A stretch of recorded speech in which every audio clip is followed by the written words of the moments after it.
গাছ লাগান, পাখি বাঁচান। এখানে দেখছেন অজস্র চড়ুই পাখি।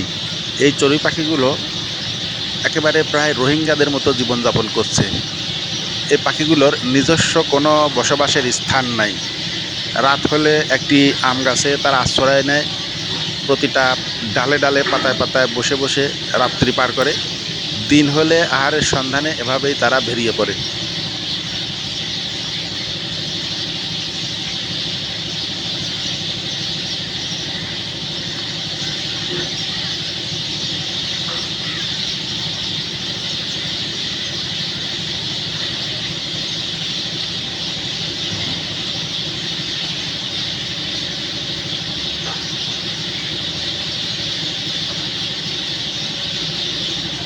দেখতে থাকুন।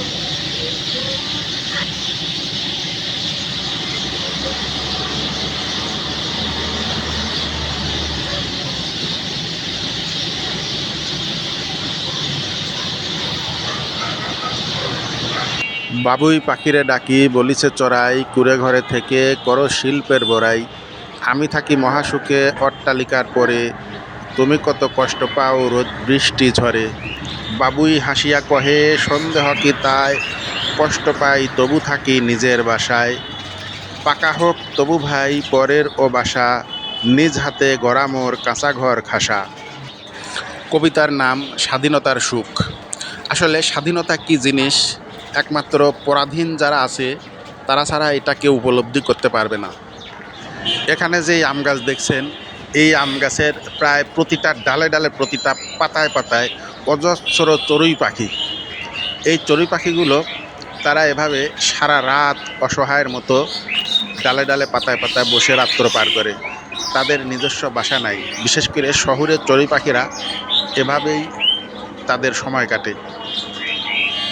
বাবুই পাখির যেমন একটা নিজস্ব বাসা আছে, তারা স্বাধীনভাবে সে বাসায় ঘুমোতে পারে, থাকতে পারে, কিন্তু এই চড়ুই পাখিগুলো সারা রাত এই গাছের মধ্যে ডালে ডালে পাতায় পাতায় বসে রাত পার করে।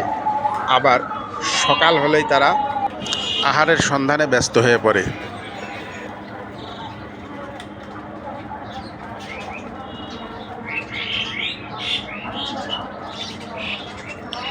আমি একসাথে এত চড়ুই পাখি ইতিপূর্বে কখনো দেখিনি।